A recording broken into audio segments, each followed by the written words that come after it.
সুমিত খাইলো এই ল'ৰাকেইটাক কৈ দিওঁ भारत माता की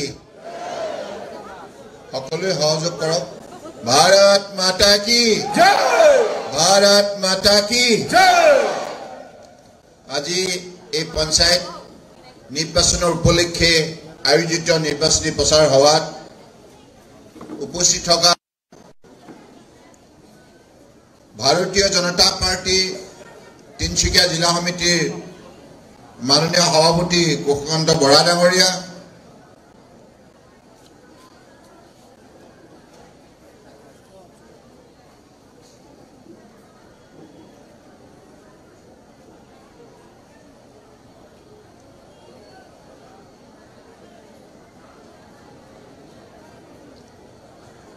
অসম গণ পৰিষদ দলৰ তিনিচুকীয়া জিলা সমিতিৰ মাননীয় সভাপতি প্ৰবীণ দত্ত ডাঙৰীয়া তিনিচুকীয়া বিধানসভা সমষ্টিৰ জনপ্ৰিয় বিধায়ক অসম চৰকাৰৰ প্ৰাক্তন মন্ত্ৰী শ্ৰদ্ধেয় সঞ্জয় কিষাণ ডাঙৰীয়া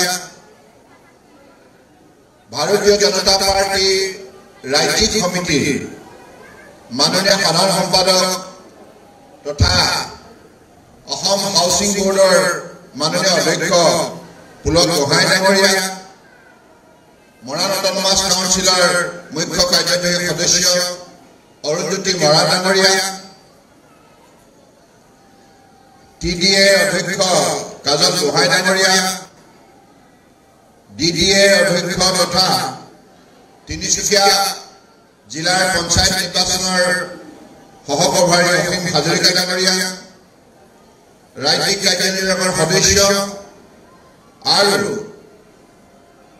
উপাধ্যক্ষ AACPL বিজেপি জ্যেষ্ঠ নেতা শিউৰি ডুবে ডাঙৰীয়া ইটাতলী মণ্ডলৰ বিজেপিৰ সভাপতি তৰুণ কৰ্মী ডাঙৰীয়া বিজেপিৰ উপসভাপতি জিলা সমিতি ধৰ্মেন্দ্ৰ বৰুৱা ডাঙৰীয়া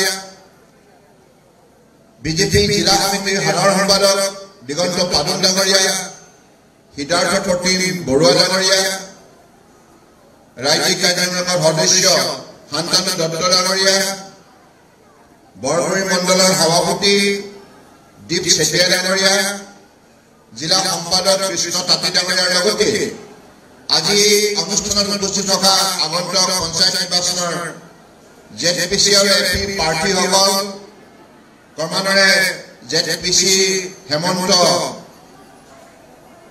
পাছনি ডাঙৰীয়া অশোক তাঁতী ডাঙৰীয়া আৰু AP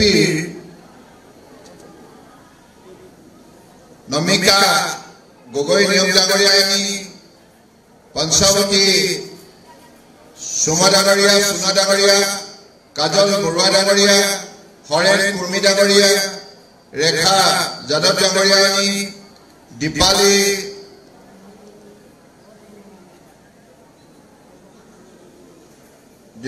সোণা ডাঙৰীয়া আৰু অমিত কুমাৰ সাহু ডাঙৰীয়া আৰু উপস্থিত পৰম শ্ৰদ্ধা ৰাইজ আৰু সাংবাদিক বন্ধুসকল ইতিমধ্যে পঞ্চায়ত নিৰ্বাচনৰ উপলক্ষে আপোনালোকে যিদিনাখনৰ পৰা আমাৰ প্ৰাৰ্থীসকলৰ মনোনয়ন পত্ৰ স্বীকৃতি পালে আৰু যিসকলক সাংবিধানিকভাৱে বিভিন্ন দলৰ প্ৰাৰ্থী ৰাজ্যিক নিৰ্বাচনী আয়োগে ঘোষণা কৰিলে সেইদিনাখনৰ পৰাই আপোনালোকে প্ৰচাৰ অভিযানত আপনি কৰি আহিছে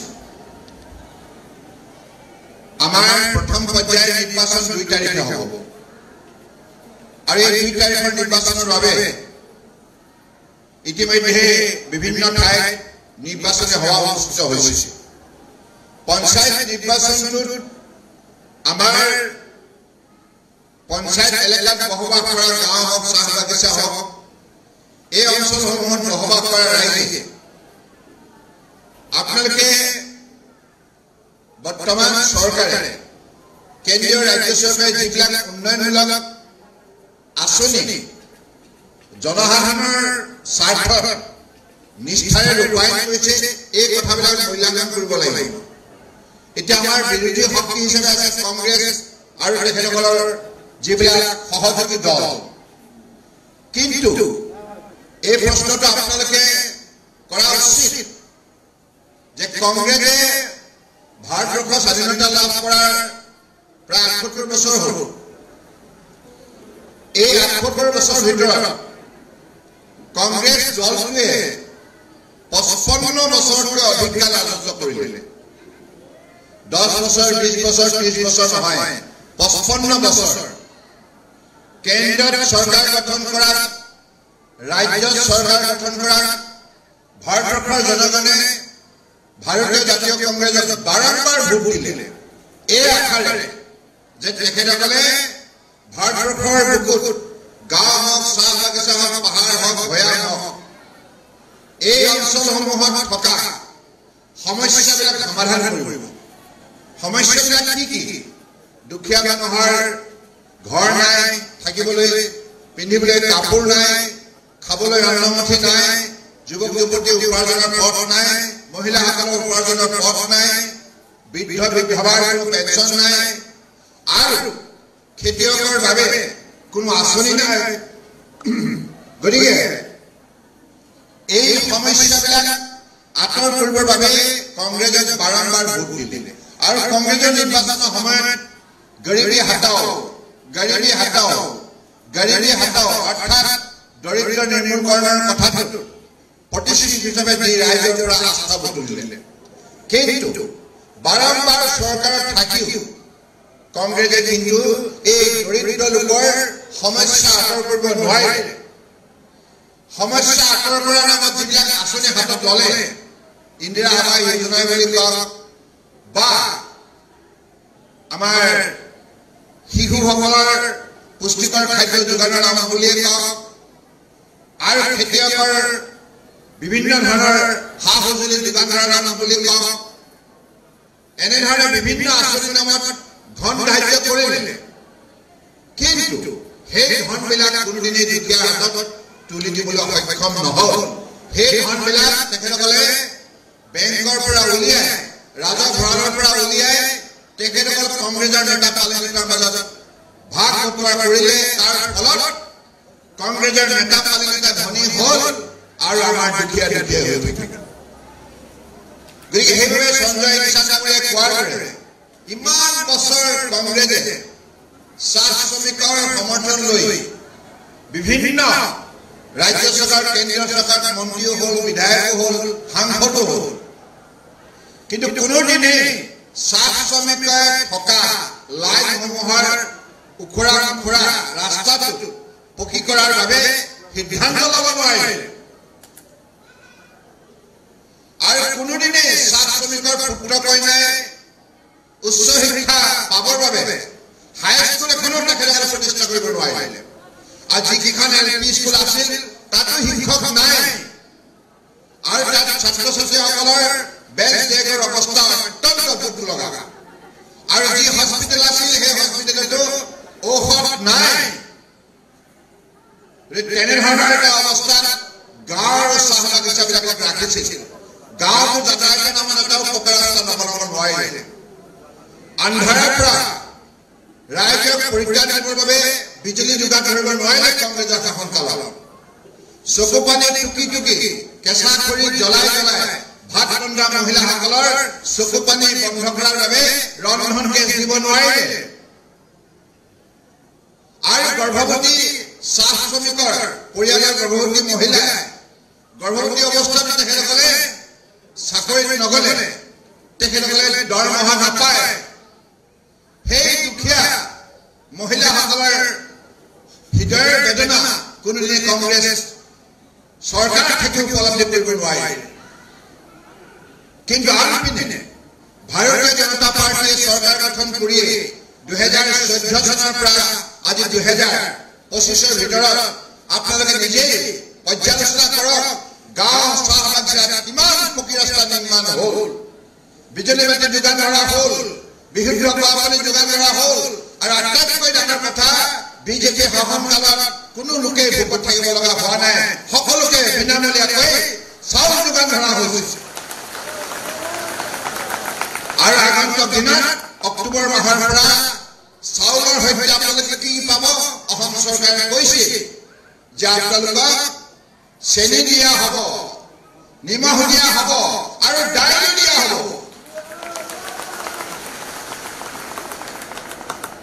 বিজেপি শাসন কালত প্ৰতিটো জাতি জনগোষ্ঠীৰ যিবিলাক তেখেতসকলৰ জাতীয় জীৱনৰ বাবে গৌৰৱৰ আদৰ্শ পুৰুষ তেখেতসকলৰ স্মৃতি সুৰক্ষিত কৰিবৰ বাবে বিভিন্ন ধৰণৰ কাৰ্যসূচী হাতত ল'লে।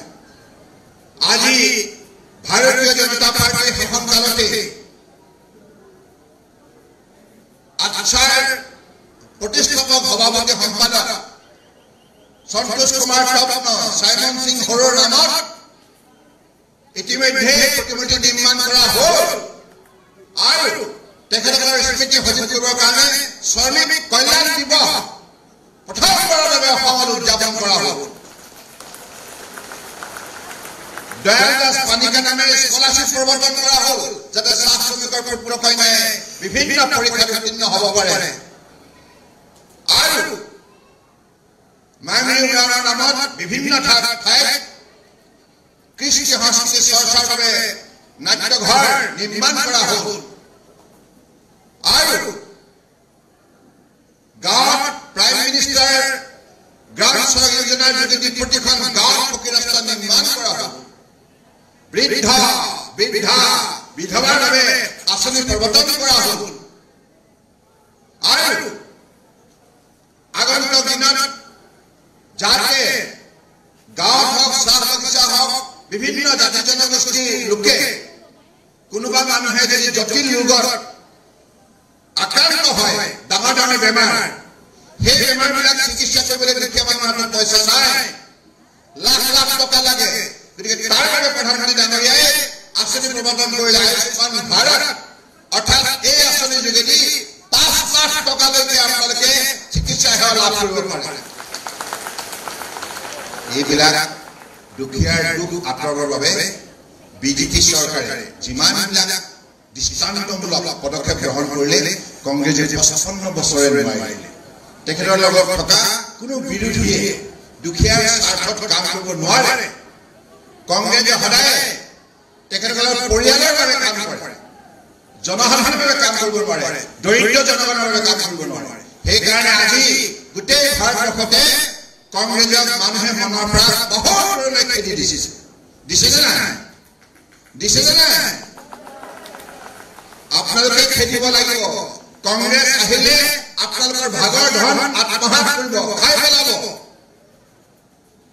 গতিকে সেইবাবে ৰাইজ আপোনালোকে এই পঞ্চায়ত নিৰ্বাচনৰ যোগেদি ভাৰতীয় জনতা পাৰ্টী, অসম গণ পৰিষদ, আমাৰ দুয়োটা দলৰ প্ৰাৰ্থীসকলে বিভিন্ন ঠাইত প্ৰতিনিধিত্ব কৰিছে। এখেতসকলক আপোনালোকে আন্তৰিকতাৰে সমৰ্থন দিয়ক। আৰু আমি আপোনালোকক প্ৰতিশ্ৰুতি দিছোঁ, আমি যেনেধৰণে 10 বছৰে স্বচ্ছৰ নিকানীতি দ্বাৰা ৰাইজৰ ধন ৰাইজক দিয়াৰ যিটো আমাৰ পদ্ধতি, এই নীতি আমি বহাল ৰাখিম। আৰু সমাজত যাতে কোনো এটা ৱাৰ্ডত, কোনো এটা অঞ্চলত এজনো যাতে মানুহ দুৰ্বল হৈ নাথাকে, তাৰ বাবে দিল্লী চৰকাৰ আৰু দিছপুৰ চৰকাৰে সমান্তৰালভাৱে ৰাইজক আন্তৰিকতাৰ সহযোগিতা আগবঢ়াব। আজি প্ৰাইম মিনিষ্টাৰ আৱাস যোজনাৰ নামত যিমান মানুহে ঘৰ পাইছে আৰু যদি আপোনালোকৰ ৱাৰ্ডত বাকী আছে, সেই সকলোকে পকী ঘৰ নিৰ্মাণ কৰি উপহাৰ দিয়া হ'ব। কোনোবাই যদি অৰুণোদয়ৰ পৰা বঞ্চিত হৈছে আৰু অৰুণোদয়ৰ যোগেদি মহিলাসকলক আৰ্থিকভাৱে সহযোগিতা আগবঢ়োৱা হ'ব। সমাজৰ প্ৰতিটো পৰিয়াল শক্তিশালী হ'লেহে ৰাজ্য শক্তিশালী হ'ব, দেশ শক্তিশালী হ'ব। মাননীয় প্ৰধানমন্ত্ৰী ডাঙৰীয়াই এই কথা গভীৰভাৱে বিশ্বাস কৰে। আৰু অসমতো ডক্টৰ হিমন্ত বিশ্ব শৰ্মা ডাঙৰীয়া মুখ্যমন্ত্ৰীৰ নেতৃত্বত যিখন আমাৰ মিত্ৰজোঁটৰ চৰকাৰ চলিছে, বিজেপি, এডিপি, UPPL আৰু সন্মিলিত জনশক্তি অসম, আমি একেলগে মিলি 2016 চনৰ পৰা অসমত চৰকাৰ চলাইছোঁ। আৰু আমাৰ চৰকাৰৰ কাৰ্যকালত আপোনালোকে দেখিছে কিমান লক্ষ লক্ষ মহিলাই ইয়াৰ পৰা উপকৃত হৈছে। যুৱক যুৱতী উপকৃত হৈছে, বৃদ্ধ বৃদ্ধ উপকৃত হৈছে, দিব্যাংগ উপকৃত হৈছে, চাহ শ্ৰমিক ৰাইজ উপকৃত হৈছে, খেতিয়ক ৰাইজ উপকৃত হৈছে আৰু নিবনুৱা সংস্থাপন পাইছে। গতিকে সেইবাবে বিজেপি আৰু এজিপি এই দলসমূহ পঞ্চায়ত ৰাজ ব্যৱস্থাত দায়িত্বত থাকিলেহে ৰাইজে সকলোৱে 100% ন্যায় পাব, সামাজিক ন্যায়, অৰ্থনৈতিক উন্নয়ন আৰু সমমৰ্যাদা লাভ কৰিবলৈ সক্ষম হ'ব। গতিকে সেই লক্ষ্যৰে আমাৰ তৰফৰ পৰা থিৰাং কৰা হৈছে শক্তিশালী পঞ্চায়ত, সমৃদ্ধিশালী অসম। শক্তিশালী, সমৃদ্ধিশালী, শক্তিশালী, আপোনালোকে মোৰ লগত শক্তিশালী পঞ্চায়ত, সমৃদ্ধিশালী অসম, শক্তিশালী পঞ্চায়ত, সমৃদ্ধিশালী অসম। গতিকে পৰমশ্ৰদ্ধা ৰাইজ, মই দীঘলীয়া নকৰোঁ, আপোনালোকে সকলোৱে অহা 2 তাৰিখে আপোনালোকে ভোটদান প্ৰক্ৰিয়াত অংশগ্ৰহণ কৰাৰ প্ৰাক-মুহূৰ্তত কথাবিলাক জানি ল'ব। এইবাৰ EVM মেচিন নাই, মেচিনৰ যোগেদি ভোট নহয়, এইবাৰ আপোনালোকক বেলট পেপাৰ দিয়া হ'ব। সেই বেলট পেপাৰ 3টা চিনত আপোনালোকে ভোট দিব লাগিব। এটা ৱাৰ্ডৰ বাবে, আকৌ এটা আপোনাৰ এপি মেম্বাৰ বাবে আৰু এটা জেটিচি বাবে, নহয়? গতিকে তাত যাতে ভোট দিওঁতে আপোনালোকে গণ্ডগোল নকৰে, সীমাত নিদিব, একেবাৰে মাজত দিব, যাতে ভুল নহয় আৰু চিয়াইবিলাক যাতে উটি নাযায়। সেইকাৰণে ভোটটো দিয়াৰ পাছত ৰৈ থাকিব, নহ'লে ভোটটো কেঞ্চেল হৈ যাব। যেতিয়া ভোট গণনা হ'ব, ভোটটো আপোনাৰ ডিফেক্টিভ ভোটবিলাক কেঞ্চেল কৰি দিব। গতিকে সেইবাবে আপোনালোকৰ ভোটৰ মূল্য আছে, কাৰণ আপোনালোকৰ প্ৰতিটো ভোটেই এখন শক্তিশালী গাঁও পঞ্চায়ত গঠন হ'ব, এখন শক্তিশালী এপি গঠন হ'ব, এখন শক্তিশালী জেটিচি গঠন হ'ব। আৰু এই শাসন ব্যৱস্থাই জনসাধাৰণক শক্তিশালী কৰি তুলিব।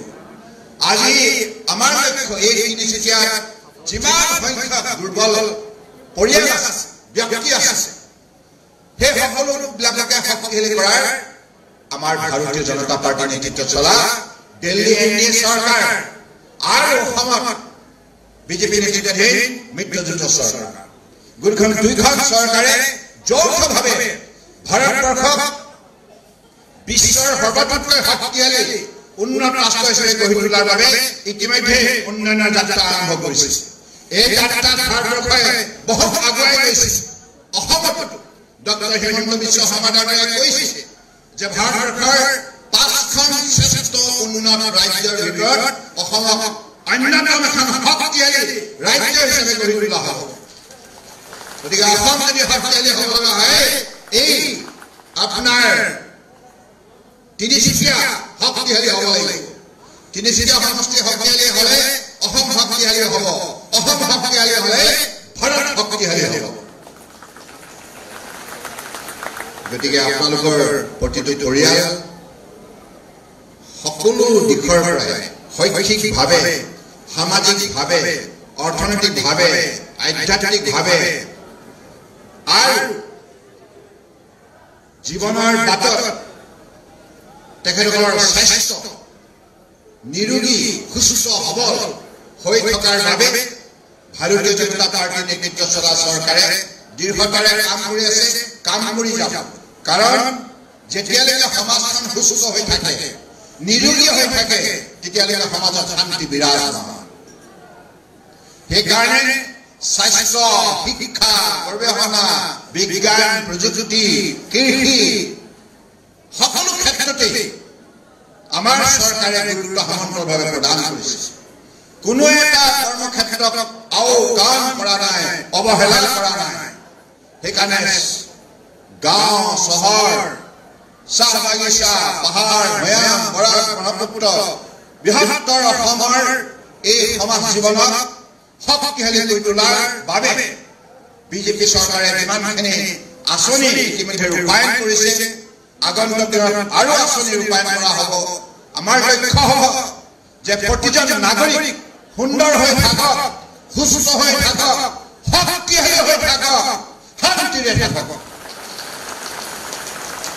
এই পৰ্যায়লৈকে ভাৰতবৰ্ষৰ 140 কোটি 84 লাখ লোকক আগুৱাই নিয়াৰ বাবে মোদী ডাঙৰীয়াই ইতিমধ্যে সংকল্প গ্ৰহণ কৰিছে আৰু ভাৰতবৰ্ষৰ প্ৰতিজন নাগৰিকে এই ক্ষেত্ৰত নিজৰ সামাজিক আৰু সাংবিধানিক দায়িত্বৰ কৰ্তব্য নিষ্ঠাৰে পালন কৰিব লাগিব গতিকে এই ভোটদান প্ৰক্ৰিয়াত অংশগ্ৰহণ কৰাটো আপোনালোকৰ সাংবিধানিক দায়িত্বৰ কৰ্তব্যৰ ভিতৰত পৰে গতিকে সেইবাবে শতকৰা 100% লোকে ভোটদান প্ৰক্ৰিয়াত অংশগ্ৰহণ কৰক আৰু বিজেপি পদুমৰ ছবিত আৰু হাতীৰ ছবিত আপোনালোকে ভোট দি আমাৰ দুইটা দলৰ প্ৰাৰ্থীসকলক বিপুল ভোটৰ জয়যুক্ত কৰাওক আৰু আমি আপোনালোকক কথা দিছোঁ আমাৰ নিৰ্বাচিত কোনো প্ৰাৰ্থীয়ে ৰাইজৰ ধন আত্মসাৎ নকৰে ৰাইজে যেনে ক'ব আপোনালোকে যিখিনি নিৰ্দেশ দিব তেনেধৰণে আমাৰ প্ৰতিনিধিসকলে কাম কৰিব আৰু কোনোবা প্ৰতিনিধি যদি এই ক্ষেত্ৰত খেলিমেলি কৰে তেতিয়াহ'লে সেই প্ৰতিনিধিৰ বিৰুদ্ধে দলে কঠোৰ শাস্তিমূলক ব্যৱস্থা ল'ব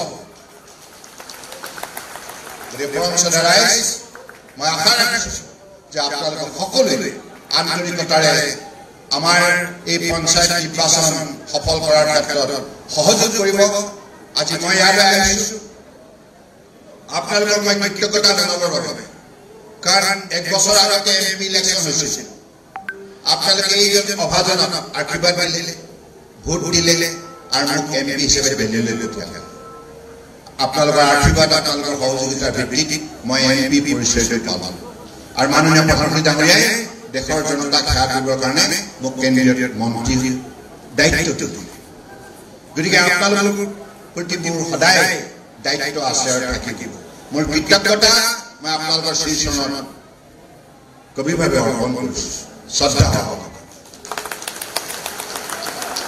আৰু আপোনালোকৰ ওচৰত প্ৰাৰ্থনা জনাইছোঁ আপোনালোকে মোক যেনেধৰণে ভোট দি পেলাই জয়যুক্ত কৰিছিল ঠিক তেনেধৰণে আমাৰ পঞ্চায়তৰ প্ৰাৰ্থীসকলক জয়যুক্ত কৰাওক নিশ্চিতভাৱে আমি সকলোৱে মিলি ইয়াৰ স্থানীয় বিধায়ক সাংসদ আৰু তথা পঞ্চায়ত নিৰ্বাচিত প্ৰতিনিধিসকলে মিলিত প্ৰচেষ্টাৰে আপোনালোকৰ প্ৰতি শ্ৰদ্ধা সহকাৰে সেৱা আগবঢ়াইছে নমস্কাৰ ভাৰত মাতা কি ভাৰত মাতা কি ভাৰত মাতা কি জয় অসম ধন্যবাদ